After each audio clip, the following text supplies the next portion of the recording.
Epic Audio Adventure presents The Temple by H.P. Lovecraft. Manuscript found on the coast of Yucatan.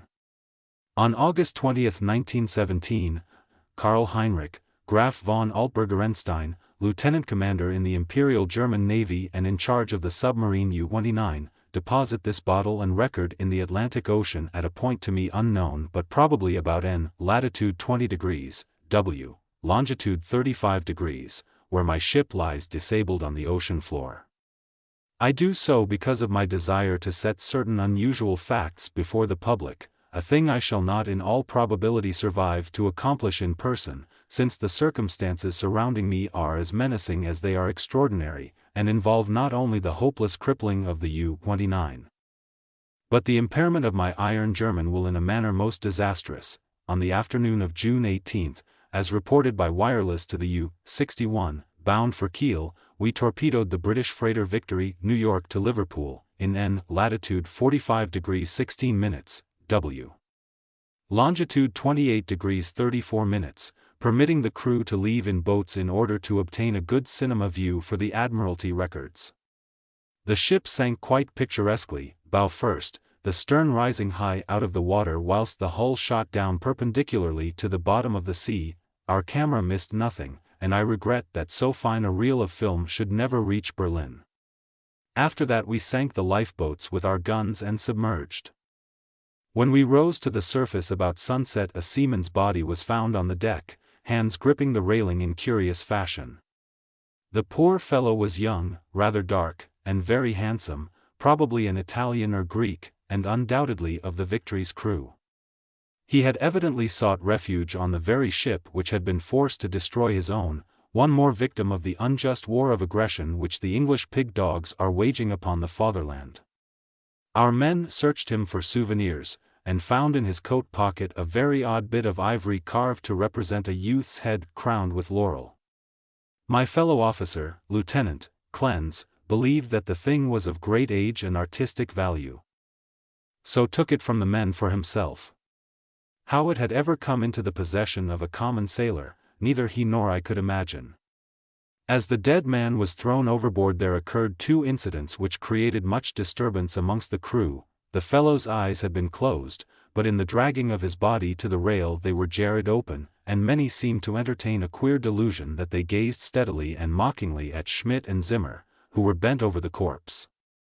The boatswain Muller, an elderly man who would have known better had he not been a superstitious Alsatian swine, became so excited by this impression that he watched the body in the water, and swore that after it sank a little it drew its limbs into a swimming position and sped away to the south under the waves. Klenz and I did not like these displays of peasant ignorance, and severely reprimanded the men, particularly Muller. The next day a very troublesome situation was created by the indisposition of some of the crew. They were evidently suffering from the nervous strain of our long voyage, and had had bad dreams.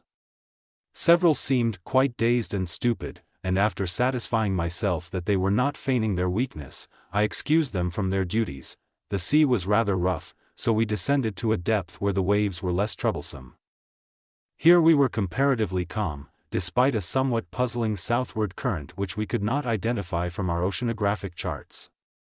The moans of the sick men were decidedly annoying, but since they did not appear to demoralize the rest of the crew, we did not resort to extreme measures. It was our plan to remain where we were and intercept the liner Dacia, mentioned in information from agents in New York. In the early evening we rose to the surface, and found the sea less heavy. The smoke of a battleship was on the northern horizon, but our distance and ability to submerge made us safe. What worried us more was the talk of boatswain Muller, which grew wilder as night came on. He was in a detestably childish state, and babbled of some illusion of dead bodies drifting past the undersea portholes, bodies which looked at him intensely, and which he recognized in spite of bloating as having seen dying during some of our victorious German exploits. And he said that the young man we had found and tossed overboard was their leader. This was very gruesome and abnormal, so we confined Muller in irons and had him soundly whipped. The men were not pleased at his punishment, but discipline was necessary. We also denied the request of a delegation headed by Seaman Zimmer, that the curious carved ivory head be cast into the sea. On June 20th, Seamen Bohm and Schmidt, who had been ill the day before, became violently insane. I regretted that no physician was included in our complement of officers, since German lives are precious, but the constant ravings of the two concerning a terrible curse were most subversive of discipline, so drastic steps were taken. The crew accepted the event in a sullen fashion, but it seemed to quiet Muller, who thereafter gave us no trouble. In the evening we released him, and he went about his duties silently. In the week that followed we were all very nervous, watching for the Dacia. The tension was aggravated by the disappearance of Muller and Zimmer, who undoubtedly committed suicide as a result of the fears which had seemed to harass them. Though they were not observed in the act of jumping overboard, I was rather glad to be rid of Muller, for even his silence had unfavorably affected the crew. Everyone seemed inclined to be silent now, as though holding a secret fear. Many were ill, but none made a disturbance. Lieutenant Klenz chafed under the strain, and was annoyed by the merest trifles, such as the school of dolphins which gathered about the U-29 in increasing numbers, and the growing intensity of that southward current which was not on our chart. It at length became apparent that we had missed the Dacia altogether. Such failures are not uncommon, and we were more pleased than disappointed, since our return to Wilhelmshaven was now in order. At noon June 28 we turned northeastward, and despite some rather comical entanglements with the unusual masses of dolphins were soon underway. The explosion in the engine room at 2 p.m. was wholly a surprise. No defect in the machinery or carelessness in the men had been noticed, yet without warning the ship was racked from end to end with a colossal shock. Lieutenant Klenz hurried to the engine room, finding the fuel tank and most of the mechanism shattered, and engineers Robb and Schneider instantly killed. Our situation had suddenly become grave indeed, for though the chemical air regenerators were intact, and though we could use the devices for raising and submerging the ship and opening the hatches as long as compressed air and storage batteries might hold out, we were powerless to propel or guide the submarine. To seek rescue in the lifeboats would be to deliver ourselves into the hands of enemies unreasonably embittered against our great German nation, and our wireless had failed ever since the Victory affair to put us in touch with a fellow U-boat of the Imperial Navy. From the hour of the accident till July 2 we drifted constantly to the south, almost without plans and encountering no vessel. Dolphins still encircled the U-29, a somewhat remarkable circumstance considering the distance we had covered. On the morning of July 2 we sighted a warship flying American colors, and the men became very restless in their desire to surrender. Finally Lieutenant Klenz had to shoot a seaman named Traub, who urged this un-German act with especial violence. This quieted the crew for the time, and we submerged unseen. The next afternoon a dense flock of seabirds appeared from the south, and the ocean began to heave ominously. Closing our hatches, we awaited developments until we realized that we must either submerge or be swamped in the mounting waves. Our air pressure and electricity were diminishing, and we wished to avoid all unnecessary use of our slender mechanical resources. But in this case there was no choice. We did not descend far, and when after several hours the sea was calmer, we decided to return to the surface. Here, however, a new trouble developed, for the ship failed to respond to our direction in spite of all that the mechanics could do. As the men grew more frightened at this undersea imprisonment, some of them began to mutter again about Lieutenant Klenz's ivory image, but the sight of an automatic pistol calmed them. We kept the poor devils as busy as we could, tinkering at the machinery even when we knew it was useless. Klenz and I usually slept at different times, and it was during my sleep, about 5 a.m., July 4, that the general mutiny broke loose.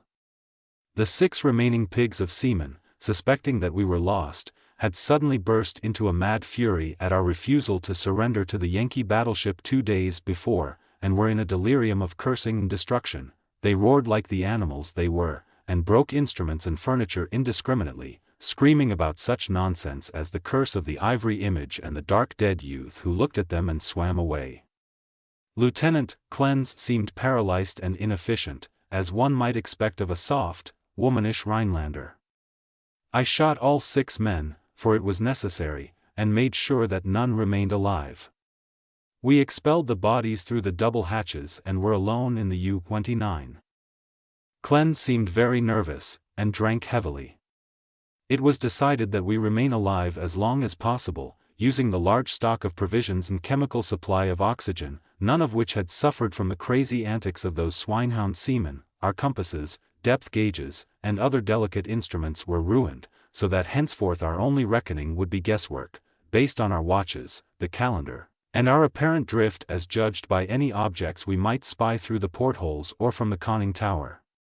Fortunately we had storage batteries still capable of long use, both for interior lighting and for the searchlight. We often cast a beam around the ship, but saw only dolphins, swimming parallel to our own drifting course. I was scientifically interested in those dolphins, for though the ordinary Delphinus delphis is a cetacean mammal, unable to subsist without air, I watched one of the swimmers closely for 2 hours, and did not see him alter his submerged condition. With the passage of time Clens and I decided that we were still drifting south, meanwhile sinking deeper and deeper. We noted the marine fauna and flora, and read much on the subject in the books I had carried with me for spare moments. I could not help observing, however, the inferior scientific knowledge of my companion. His mind was not Prussian, but given to imaginings and speculations which have no value. The fact of our coming death affected him curiously, and he would frequently pray in remorse over the men, women, and children we had sent to the bottom, forgetting that all things are noble which serve the German state. After a time he became noticeably unbalanced, gazing for hours at his ivory image and weaving fanciful stories of the lost and forgotten things under the sea. Sometimes, as a psychological experiment, I would lead him on in these wanderings, and listen to his endless poetical quotations and tales of sunken ships. I was very sorry for him, for I disliked to see a German suffer, but he was not a good man to die with. For myself I was proud, knowing how the fatherland would revere my memory and how my sons would be taught to be men like me. On August 9, we espied the ocean floor, and sent a powerful beam from the searchlight over it. It was a vast undulating plain, mostly covered with seaweed, and strewn with the shells of small mollusks. Here and there were slimy objects of puzzling contour, draped with weeds and encrusted with barnacles, which Clens declared must be ancient ships lying in their graves. He was puzzled by one thing, a peak of solid matter, protruding above the ocean bed nearly 4 feet at its apex, about 2 feet thick, with flat sides and smooth upper surfaces which met at a very obtuse angle. I called the peak a bit of outcropping rock, but Clens thought he saw carvings on it. After a while he began to shudder, and turned away from the scene as if frightened, yet could give no explanation save that he was overcome with the vastness, darkness, remoteness, antiquity, and mystery of the oceanic abysses. His mind was tired, but I am always a German, and was quick to notice 2 things, that the U-29 was standing the deep sea pressure splendidly, and that the peculiar dolphins were still about us, even at a depth where the existence of high organisms is considered impossible by most naturalists. That I had previously overestimated our depth, I was sure. But nonetheless we must still be deep enough to make these phenomena remarkable. Our southward speed, as gauged by the ocean floor, was about as I had estimated from the organisms passed at higher levels. It was at 3:15 p.m., August 12, that poor Clens went wholly mad. He had been in the conning tower using the searchlight when I saw him bound into the library compartment where I sat reading, and his face at once betrayed him. I will repeat here what he said, underlining the words he emphasized. He is calling. He is calling. I hear him. We must go. As he spoke he took his ivory image from the table, pocketed it, and seized my arm in an effort to drag me up the companionway to the deck. In a moment I understood that he meant to open the hatch and plunge with me into the water outside, a vagary of suicidal and homicidal mania for which I was scarcely prepared.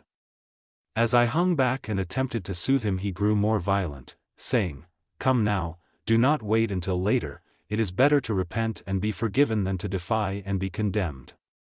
Then I tried the opposite of the soothing plan, and told him he was mad, pitifully demented. But he was unmoved, and cried, "If I am mad, it is mercy." May the gods pity the man who in his callousness can remain sane to the hideous end. Come and be mad whilst he still calls with mercy. This outburst seemed to relieve a pressure in his brain. For as he finished he grew much milder, asking me to let him depart alone if I would not accompany him. My course at once became clear. He was a German, but only a Rhinelander and a commoner, and he was now a potentially dangerous madman. By complying with his suicidal request I could immediately free myself from one who was no longer a companion but a menace. I asked him to give me the ivory image before he went, but this request brought from him such uncanny laughter that I did not repeat it. Then I asked him if he wished to leave any keepsake or lock of hair for his family in Germany in case I should be rescued, but again he gave me that strange laugh, so as he climbed the ladder I went to the levers, and allowing proper time intervals operated the machinery which sent him to his death. After I saw that he was no longer in the boat I threw the searchlight around the water in an effort to obtain a last glimpse of him, since I wished to ascertain whether the water pressure would flatten him as it theoretically should, or whether the body would be unaffected, like those extraordinary dolphins. I did not, however, succeed in finding my late companion, for the dolphins were massed thickly and obscuringly about the conning tower. That evening I regretted that I had not taken the ivory image surreptitiously from poor Clen's pocket as he left, for the memory of it fascinated me. I could not forget the youthful, beautiful head with its leafy crown, though I am not by nature an artist. I was also sorry that I had no one with whom to converse. Clen's, though not my mental equal, was much better than no one. I did not sleep well that night, and wondered exactly when the end would come. Surely, I had little enough chance of rescue. The next day I ascended to the conning tower and commenced the customary searchlight explorations. Northward the view was much the same as it had been all the 4 days since we had sighted the bottom, but I perceived that the drifting of the U-29 was less rapid. As I swung the beam around to the south, I noticed that the ocean floor ahead fell away in a marked declivity, and bore curiously regular blocks of stone in certain places, disposed as if in accordance with definite patterns. The boat did not at once descend to match the greater ocean depth, so I was soon forced to adjust the searchlight to cast a sharply downward beam. Owing to the abruptness of the change a wire was disconnected, which necessitated a delay of many minutes for repairs, but at length the light streamed on again, flooding the marine valley below me. I am not given to emotion of any kind, but my amazement was very great when I saw what lay revealed in that electrical glow, and yet as one reared in the best culture of Prussia I should not have been amazed. For geology and tradition alike tell us of great transpositions in oceanic and continental areas. What I saw was an extended and elaborate array of ruined edifices, all of magnificent though unclassified architecture, and in various stages of preservation. Most appeared to be of marble, gleaming whitely in the rays of the searchlight, and the general plan was of a large city at the bottom of a narrow valley, with numerous isolated temples and villas on the steep slopes above. Roofs were fallen and columns were broken, but there still remained an air of immemorially ancient splendor which nothing could efface. Confronted at last with the Atlantis I had formerly deemed largely a myth, I was the most eager of explorers. At the bottom of that valley a river once had flowed, for as I examined the scene more closely I beheld the remains of stone and marble bridges and seawalls, and terraces and embankments once verdant and beautiful.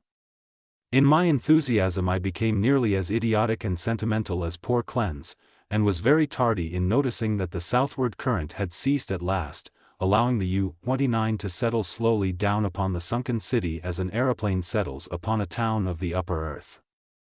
I was slow, too, in realizing that the school of unusual dolphins had vanished. In about 2 hours the boat rested in a paved plaza close to the rocky wall of the valley. On one side I could view the entire city as it sloped from the plaza down to the old river bank. On the other side, in startling proximity, I was confronted by the richly ornate and perfectly preserved facade of a great building, evidently a temple, hollowed from the solid rock. Of the original workmanship of this titanic thing I can only make conjectures. The facade, of immense magnitude, apparently covers a continuous hollow recess, for its windows are many and widely distributed. In the center yawns a great open door, reached by an impressive flight of steps, and surrounded by exquisite carvings like the figures of bacchanals in relief. Foremost of all are the great columns and frieze.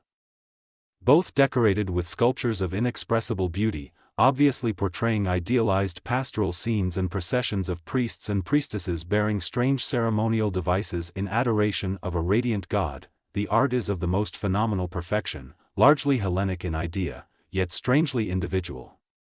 It imparts an impression of terrible antiquity, as though it were the remotest rather than the immediate ancestor of Greek art. Nor can I doubt that every detail of this massive product was fashioned from the virgin hillside rock of our planet. It is palpably a part of the valley wall, though how the vast interior was ever excavated I cannot imagine. Perhaps a cavern or a series of caverns furnished the nucleus. Neither age nor submersion has corroded the pristine grandeur of this awful fane, for fane indeed it must be, and today after thousands of years it rests untarnished and inviolate in the endless night and silence of an ocean chasm. I cannot reckon the number of hours I spent in gazing at the sunken city with its buildings, arches, statues, and bridges, and the colossal temple with its beauty and mystery. Though I knew that death was near, my curiosity was consuming, and I threw the searchlight's beam about in eager quest. The shaft of light permitted me to learn many details, but refused to shew anything within the gaping door of the rock-hewn temple, and after a time I turned off the current. Conscious of the need of conserving power, the rays were now perceptibly dimmer than they had been during the weeks of drifting. And as if sharpened by the coming deprivation of light, my desire to explore the watery secrets grew. I, a German, should be the first to tread those aeon-forgotten ways. I produced and examined a deep-sea diving suit of joined metal, and experimented with the portable light and air regenerator. Though I should have trouble in managing the double hatches alone, I believed I could overcome all obstacles with my scientific skill and actually walk about the dead city in person. On August 16 I effected an exit from the U-29, and laboriously made my way through the ruined and mud-choked streets to the ancient river. I found no skeletons or other human remains, but gleaned a wealth of archaeological lore from sculptures and coins. Of this I cannot now speak save to utter my awe at a culture in the full noon of glory when cave-dwellers roamed Europe and the Nile flowed unwatched to the sea. Others, guided by this manuscript if it shall ever be found, must unfold the mysteries at which I can only hint. I returned to the boat as my electric batteries grew feeble, resolved to explore the rock temple on the following day. On the 17th, as my impulse to search out the mystery of the temple waxed still more insistent, a great disappointment befell me, for I found that the materials needed to replenish the portable light had perished in the mutiny of those pigs in July. My rage was unbounded, yet my German sense forbade me to venture unprepared into an utterly black interior which might prove the lair of some indescribable marine monster or a labyrinth of passages from whose windings I could never extricate myself. All I could do was to turn on the waning searchlight of the U-29, and with its aid walk up the temple steps and study the exterior carvings. The shaft of light entered the door at an upward angle, and I peered in to see if I could glimpse anything, but all in vain. Not even the roof was visible, and though I took a step or two inside after testing the floor with a staff, I dared not go farther. Moreover, for the first time in my life I experienced the emotion of dread. I began to realize how some of poor Clean's moods had arisen, for as the temple drew me more and more, I feared its aqueous abysses with a blind and mounting terror. Returning to the submarine, I turned off the lights and sat thinking in the dark. Electricity must now be saved for emergencies. Saturday the 18th I spent in total darkness, tormented by thoughts and memories that threatened to overcome my German will. Clean's had gone mad and perished before reaching this sinister remnant of a past unwholesomely remote, and had advised me to go with him. Was, indeed, fate preserving my reason only to draw me irresistibly to an end more horrible and unthinkable than any man has dreamed of? Clearly. My nerves were sorely taxed, and I must cast off these impressions of weaker men. I could not sleep Saturday night, and turned on the lights regardless of the future. It was annoying that the electricity should not last out the air and provisions. I revived my thoughts of euthanasia, and examined my automatic pistol. Toward morning I must have dropped asleep with the lights on, for I awoke in darkness yesterday afternoon to find the batteries dead. I struck several matches in succession, and desperately regretted the improvidence which had caused us long ago to use up the few candles we carried. After the fading of the last match I dared to waste, I sat very quietly without a light. As I considered the inevitable end, my mind ran over preceding events, and developed a hitherto dormant impression which would have caused a weaker and more superstitious man to shudder.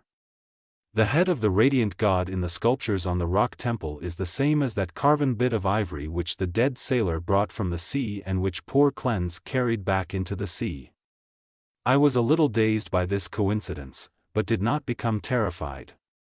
It is only the inferior thinker who hastens to explain the singular and the complex by the primitive short-cut of supernaturalism. The coincidence was strange, but I was too sound a reasoner to connect circumstances which admit of no logical connection, or to associate in any uncanny fashion the disastrous events which had led from the Victory affair to my present plight.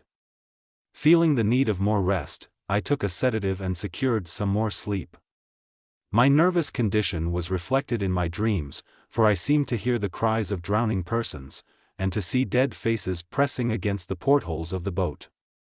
And among the dead faces was the living, mocking face of the youth with the ivory image. I must be careful how I record my awaking today, for I am unstrung, and much hallucination is necessarily mixed with fact. Psychologically my case is most interesting, and I regret that it cannot be observed scientifically by a competent German authority. Upon opening my eyes, my first sensation was an overmastering desire to visit the rock temple, a desire which grew every instant, yet which I automatically sought to resist through some emotion of fear which operated in the reverse direction. Next there came to me the impression of light amidst the darkness of dead batteries, and I seemed to see a sort of phosphorescent glow in the water through the porthole which opened toward the temple. This aroused my curiosity, for I knew of no deep-sea organism capable of emitting such luminosity, but before I could investigate there came a third impression which because of its irrationality caused me to doubt the objectivity of anything my senses might record. It was an aural delusion, a sensation of rhythmic, melodic sound as of some wild yet beautiful chant or choral hymn, coming from the outside through the absolutely soundproof hull of the U-29. Convinced of my psychological and nervous abnormality, I lighted some matches and poured a stiff dose of sodium bromide solution, which seemed to calm me to the extent of dispelling the illusion of sound. But the phosphorescence remained, and I had difficulty in repressing a childish impulse to go to the porthole and seek its source. It was horribly realistic, and I could soon distinguish by its aid the familiar objects around me, as well as the empty sodium bromide glass of which I had had no former visual impression in its present location. The last circumstance made me ponder, and I crossed the room and touched the glass. It was indeed in the place where I had seemed to see it. Now I knew that the light was either real or part of an hallucination so fixed and consistent that I could not hope to dispel it, so abandoning all resistance I ascended to the conning tower to look for the luminous agency. Might it not actually be another U-boat, offering possibilities of rescue? It is well that the reader accept nothing which follows as objective truth, for since the events transcend natural law, they are necessarily the subjective and unreal creations of my overtaxed mind. When I attained the conning tower I found the sea in general far less luminous than I had expected. There was no animal or vegetable phosphorescence about, and the city that sloped down to the river was invisible in blackness. What I did see was not spectacular, not grotesque or terrifying, yet it removed my last vestige of trust in my consciousness. For the door and windows of the undersea temple hewn from the rocky hill were vividly aglow with a flickering radiance, as from a mighty altar flame far within. Later incidents are chaotic. As I stared at the uncannily lighted door and windows, I became subject to the most extravagant visions so extravagant that I cannot even relate them. I fancied that I discerned objects in the temple, objects both stationary and moving, and seemed to hear again the unreal chant that had floated to me when first I awaked. And over all rose thoughts and fears which centered in the youth from the sea and the ivory image whose carving was duplicated on the frieze and columns of the temple before me. I thought of poor Cleanse, and wondered where his body rested with the image he had carried back into the sea. He had warned me of something, and I had not heeded, but he was a soft-headed Rhinelander who went mad at troubles a Prussian could bear with ease. The rest is very simple. My impulse to visit and enter the temple has now become an inexplicable and imperious command which ultimately cannot be denied. My own German will no longer controls my acts, and volition is henceforward possible only in minor matters. Such madness it was which drove Cleanz to his death, bareheaded and unprotected in the ocean, but I am a Prussian and a man of sense, and will use to the last what little will I have. When first I saw that I must go, I prepared my diving suit, helmet, and air regenerator for instant donning, and immediately commenced to write this hurried chronicle in the hope that it may some day reach the world. I shall seal the manuscript in a bottle and entrust it to the sea as I leave the U-29 forever. I have no fear, not even from the prophecies of the madman Cleanz. What I have seen cannot be true, and I know that this madness of my own will at most lead only to suffocation when my air is gone. The light in the temple is a sheer delusion, and I shall die calmly, like a German, in the black and forgotten depths. This demoniac laughter which I hear as I write comes only from my own weakening brain. So I will carefully don my diving suit and walk boldly up the steps into that primal shrine, that silent secret of unfathomed waters and uncounted years. Thank you for listening. If you like our recordings, consider liking this video and subscribing to our channel, so you don't miss any more audiobooks.